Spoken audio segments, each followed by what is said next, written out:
Speaker, and I support several new clauses and amendments to this bill, but frankly I'm fundamentally opposed to the changes it seeks to impose on our constituents. That's why Amendments 104, 105 and 106 are so important, as well as New Clause 1, which is due to be discussed tomorrow. Before strategic authorities or any other new body are created, these amendments would ensure that local people would have the power to decide the future in their area. In committee, the Minister for Devolution used some very creative language to insist that councils weren't being forced into reorganisation. The Minister spoke of inviting councils and having a conversation with residents. But, Madam Deputy Speaker, that is double speak. If the government really wanted to give councils and local people a proper say, they would pass these amendments in the bill, but I fear they will not. That refusal strikes at the heart of the contradiction of devolution. The government have had lots of warm words around giving people a stake in the place where they live, their life, and transferring power out of Westminster. But this bill, and what we are already seeing in the priority areas, keeps real decisions with ministers and civil servants in Whitehall. In Surrey, which has already been mentioned by the Honourable Member for Guildford, we have seen the Secretary of State decreeing at the stroke of a pen that there will be 2 new unitary authorities, probably with a strategic authority on top of that, rather than 3 unitaries that most councils have supported. So for all the talk from this Labour government, from a bottom-up process, it is clear, no matter what existing councils decide, following extensive public consultations, like we have just had in Hertfordshire, new local government structures will be whatever suits the Minister best and civil servants in Whitehall. My honourable friend for giving way, and he made a number of excellent contributions on the Bill Committee. Is he concerned, as I am, that the Minister consistently said that there would be consultation and that this would be up to local people and local councillors? But at every stage, the backstop was mentioned, and the Minister said that this would go ahead anyway. There's no choice in this reorganisation, I asked my honourable friend. And does he agree with me that the government really needs to look again at listening to people who aren't agreeing what happens to their councils locally, and they need to listen to local people who know their areas best? I thank my honourable friend for that intervention, and I thank him for all of the work he's done on the floor of the House tonight, putting forward our case around where the government has got it wrong on devolution. And he raised a very important point around the government having instructed local councils to come up with proposals for devolution and unitarisation. There has been no choice in that. I know from speaking to my fantastic councillors at Broxbourne Council, which is Conservative-led under Councillor Karina Gander, she does not want to reorganise, she does not want devolution, and she does not want it forced on the areas that I represent and that she represents. And when I go out on the doorstep, no one has ever raised with me that, do you know what, Lewis, this is what we need to do within our area. We need to reorganise, we need to have an elected mayor, we need to have a strategic authority, and we need to have a new massive unitary council representing up to 500,000 people. No one has ever raised that on the doorstep with me, and it just goes to show that this government is not listening to the priorities of the British people. I will. Honourable friend for giving way once more, and I hope he forgives me. The council leader that he mentioned, I just wondered whether he could elaborate whether he's had conversations as to whether they have given that feedback back to government on the fact that they do not want reorganisation, and what answers were given to them. They have given that, fed that back to government, and the answer has been tough, get on with it, this is what we're doing and this is what we propose to happen. You've got to come up with a proposal that you think works in your area, regardless of whether you want to do it or not. And that has been replicated. I've spoken to many councillors across the country, many council leaders, and that is the message that they have given us loud and clear. And I know it's the message I've received locally from my local council leader. I will give way. I thank the honourable member for giving way. He talks about his people in his community not wanting the measures in this bill. I don't know about his constituents, but my constituents quite often talk to me about the fact that there are many shops abandoned on the high street. There are measures to tackle in this bill that with the community powers, right to buy, and the rent review powers. They talk quite frustratingly about the lack of economic growth over the last 14 years, the lack of house building over a number of years. Again, number of measures in this bill to tackle it. So isn't it actually true that the issues that people care about are directly addressed by the additional powers that local areas will have in this bill?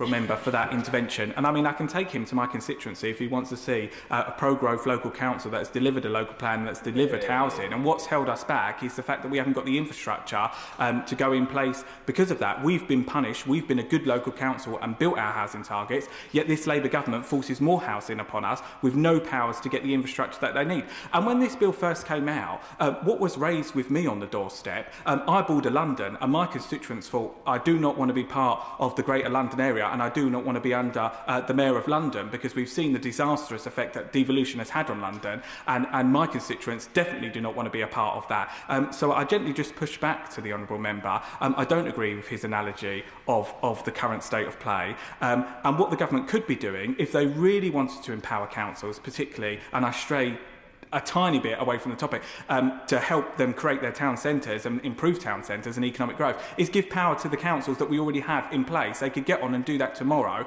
rather than waiting for this bill to go through this House and all of the amendments that the government has put down, because this bill is clearly not ready to receive royal assent. We had a number of amendments put forward at committee stage on this bill, and it just shows the government have got this wrong and really need to go back to the drawing board I will give way one more time, then I'll make some progress.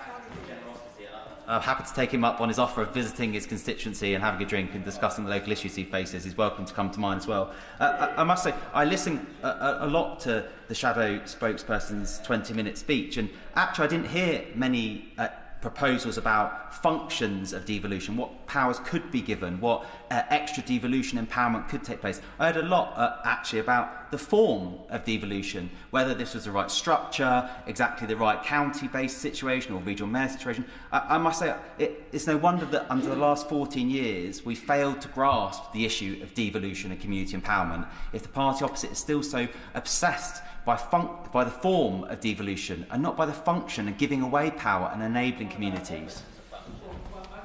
I thank the Honourable Member for his intervention. I don't think this bill does that. This bill enables ministers to force councils to reorganise. It keeps power in Whitehall. It doesn't devolve powers to councils. I've raised a number of times in MHLG questions that my council is crying out for more powers over HMOs that are affecting our town centre. I spoke on the Bill Committee where I do think there is a tiny good part within this bill about licensing for e-scooters. We all know the scourge e-scooters have across our constituencies right up and down the country. That is a tiny good thing within this bill. The government don't need to bring forward this bill to be able to do that. They could legislate very quickly and give councils those powers right now to deal with that issue, rather than us having to wait for months on end to solve a small issue through this community empowerment, which is not, and devolution bill.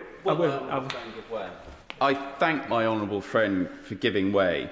Does he understand how my constituents on the Isle of Wight reject the idea of a new mayor being imposed upon them with the name Hampshire and Solent, therefore the name Isle of Wight disappearing? My constituents don't live in the Solent. Indeed, nobody lives in the Solent other than fish. I know my friend is a passionate advocate for his constituents, and we had a long discussion about the particular issue he's just raised in the Bill Committee, and I completely agree with him that the Isle of Wight should be in the name of that mayoralty and that combined authority. The Isle of Wight has a good local identity, and I do think that's very important when we're creating these new strategic authorities. We've got to take local people with us, and you won't take the local people of the Isle of Wight with you if you do not include such a significant community within the name of that combined authority. And now, because he's a Hampshire MP, I will give way to the Shadow Minister. Well, friend, for giving way once again. The Honourable Gentleman for Isle of Wight East will be pleased to know that we did move that and really made a case. That was resisted by government. But in relation to the comments that my honourable friend made in response to the member for Uxbridge, who said that we were not concerned about the form of devolution. Does he recall, as I do, that we pushed a number of amendments, including transport regulation powers being devolved, that were resisted by this government? Powers that were not being handed down to the mayors. So his assertion is just not correct, is it? I completely agree with my honourable friend. There are a number of amendments that we put down very constructively at the committee stage, and we did work across the whole House with members of all different political stripes to try and really improve the bill and try and get those powers where they can best be used out in the community. And as he quite rightly points out, there are a number of amendments where the government wouldn't even listen to logical arguments about how it could really empower local communities. And as I said, the name community empowerment might be on the face of this bill, but just because it's written on the face of this bill does not mean that the bill itself contains community empowerment. Madam Deputy Speaker, just last week, councils in Hertfordshire announced their preferred option for devolution and combined authorities and strategic authorities, with the majority of the local councils within Hertfordshire backing the 4-unitary model, with, I suspect, a county combined authority with a mayor over the top of that. I fully support this option too, as I believe that councils best operate as they are when they are as close to the people that they serve as possible, with their combined authority / strategic authority over the top of that. And it makes sense to people living there. And as we've just spoken about, we've really got to create communities. And this is what some of these amendments do. Really put power in the hands of the local communities to give them the final say. As we've just heard from my honourable friend, that the Isle of Wight must be included within that strategic authority. If we're not taking communities with us when we set up these combined authorities, which a number of these amendments do, by having referendums on them, then we're never going to take people with us, and we're never going to be able to move this forward. But as we have seen, there is no guarantee that our local democratically elected councils, when they make their decision, that the government is going to actually listen. That is why we should be putting this into law and give our constituents a final say through a referendum. I also support new clause 33, proposed by my honourable friend, the member for Mid Leicestershire. The impact of large-scale developments does not end at the local authority boundary. The new town proposed at Cruise Hill is in the London Borough of Enfield, but it is closer to the village of Goffsoak in my constituency of Broxwood than it is to Enfield Town Hall. The residents in Goffsoak, who have already seen their lives transformed by development and have said to me they have had enough, have expressed huge concern about the impact of 21,000 new homes will have on local infrastructure. Chase Farm Hospital, used by many of my constituents, will be next door to this new town and is already under significant strain, while Junction 25 of the M25 is extremely busy and sadly prone to accidents on a regular basis, putting drivers in danger and causing gridlock in the towns of Cheshunt and Waltham Cross. The government and Labour-run Enfield councils back these proposals and use the close proximity to these vital public services as a reason why development could proceed quickly. But there is absolutely no regard to the consequences of this new town on residents who live in adjacent areas such as Goffsoak, Bury Green, Cheshunt and Waltham Cross, who use the same services, which will be put under immense pressure if this new town goes ahead, which is why this new clause is so important, because it seeks to address this by giving a statutory consultee right to my council of Broxbourne, so we can input into this new town and the negative effects it will have on the strategic infrastructure. When the Secretary of State came before the Select Committee earlier this month, I struggled to get any clear answers on whether his department's policy is for neighbouring local authorities to be consulted before new towns are built. Even if the government won't support my honourable friend's amendment, I would welcome particular clarity when the Minister does her summing up on that point. The government, whether in local council reorganisation or in planning, should be putting the views of residents, our constituents, first, but their approach has been to shut them out. I will be supporting these amendments to make it impossible for the government to ignore local views. But even as they vote them down, I urge ministers to start to bring local people with them and make sure they have genuine community support before they make sweeping, long-term changes to the nature of local government throughout our country. And I just want to touch on the fact that we are now creating combined authorities within lots of rural county areas. And I pushed the Minister, who's no longer in her place, at the committee to say, one, we need community buy-in for that, and two, please provide me with good examples of where we've created these county combined authorities with a number of towns that do not interlink, and how they can be all taken forward. I completely understand how devolution works in this country when there is a strategic centre and everyone uses the same services, which is why these amendments are so important to have a local referendum so we can make sure we take all of the communities within a county together. In a second, when I think of my constituency of Broxhorn in the county of Hertfordshire, there are a number of towns within that beautiful county, and they don't all necessarily interlink, which is why it's vital that we must have a referendum on a combined authority, because if we don't get that right and don't take all of the communities with us, we're no longer going to get the buy-in, and it's not going to be a success. I will give way to the honourable member. Member for Roxburgh, I think he's making some very interesting points. But I want to pick up on this issue, one of a referendum. If it's villages versus a bigger conurbation, just the balance of numbers means that there might well be an obvious outcome to the referendum. But where we've seen really good work in devolution, if you take Greater Manchester, for example, better transport, so that indeed, as it describes, there's disconnected towns and villages, which is terrible for young people trying to get to education or for other people trying to get to their jobs, could be improved because of a desire to see that as part of an overall whole without damaging the character of some of the villages he describes. She does make an interesting point, and one that I have great sympathy with, where we've got to try and take different communities together, but to compare the rural county of Hertfordshire with a significant number of large towns which do not have the interlink in their natural form, as in the roads that are there, in the railway that's there, in where people have their jobs. Lots of my constituents, for example, work in London. Lots of my constituents would never or hardly ever make the journey about an hour along the A414 to places like Hemel Hempstead or Watford. It's very different. And I can understand how devolution works when we've got a single city centre. I can understand why, in some respects, it works in our towns and our city regions when you've got a single space. But I do not understand how it's going to work in practice when there are a number of towns all of the same size. I will give way. The honourable member giving way. Within Staffordshire, which is quite rural, and I have Stoke-on-Trent city centre, we do have that shared interlinking, and this is very important to the development of North Staffordshire. If you go to Staffordshire Moorlands Council, they have shared services with High Peak in Derbyshire. If you have a look at Stoke-on-Trent City Council, a lot of their service provision is to Newcastle under Lyme, the neighbouring town. Likewise with Stafford Borough, they use Cannock Chase's services. The interlinking of shared services and of shared links do exist in rural areas and can work together.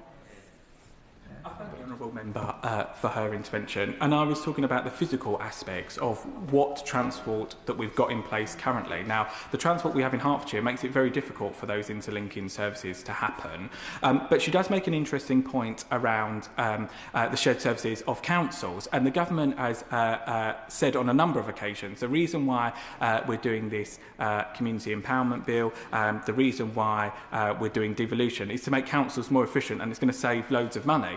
Well, I don't believe it is going to save lots of money for the reasons that she's quite rightly pointed out. She has said lots of councils already have those shared services. There are lots of councils with shared planning departments. There are lots of councils with shared audit. There are lots of councils with shared planning. And indeed, where we have combined authorities have shared back office. We'll take the last intervention, then I'll come to a... I thank my honourable friend for giving way. One of the other things that we were very concerned about on the Bill Committee was the fact that the government has not given any indication on what will be happening with debt in terms of local government reform. Doesn't that just add to the uncertainty with the progress of this bill and not give any certainty to local government leaders? I completely agree with my honourable friend. The government has got to come forward, and we're yet to hear solutions to councils with large amount of debt, and forcing them into reorganisation and forcing them to have conversations about who they want to join with. And some of them have no choice because it is a matter of geography, who you join and who you don't join. And sometimes you might not be able to join with the partners that you have strategic services with, that you have shared services with. So, in summary, Madam Deputy Speaker, I won't take take any more interventions. I won't take any more interventions, and I've been more than generous with my. Oh, go on then. One more intervention. I'm going to take. My honourable friend is very kind, perhaps with a little pressure from more senior members sitting just in front of him.